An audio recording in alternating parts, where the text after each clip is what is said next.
La clé numéro 1 pour se libérer de ces croyances limitantes, elle tient en une seule phrase.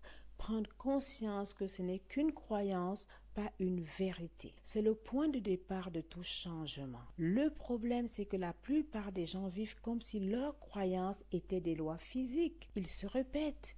Je ne suis pas capable. Je suis trop âgé pour changer de vie. Le succès, c'est pour les autres, pas pour moi.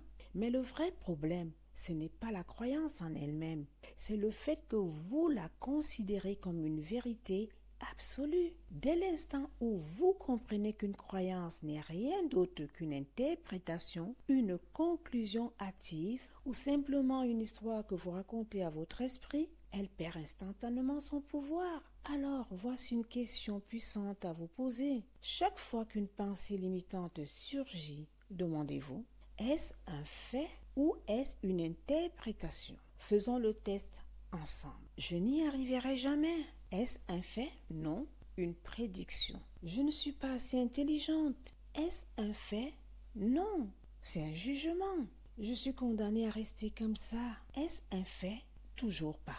C'est une croyance. Et une croyance, ça se remplace. Et ce n'est pas une idée nouvelle. Déjà dans le livre des Proverbes, il est écrit « Car tel est l'homme dans son cœur, tels sont ses actes. » Proverbe 23, 7.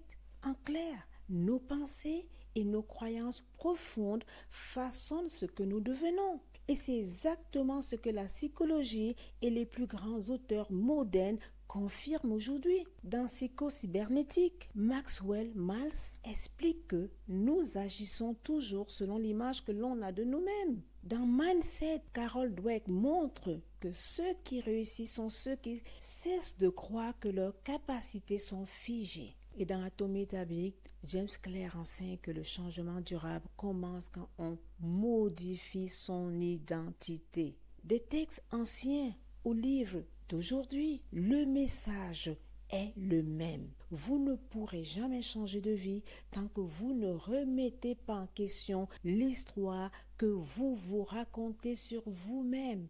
Alors dites-moi en commentaire, quelle est l'histoire ou la croyance que vous décidez de laisser derrière vous aujourd'hui? N'oubliez pas de vous abonner pour ne pas manquer les prochaines clés et je vous dis à très vite. Con fuego y poder.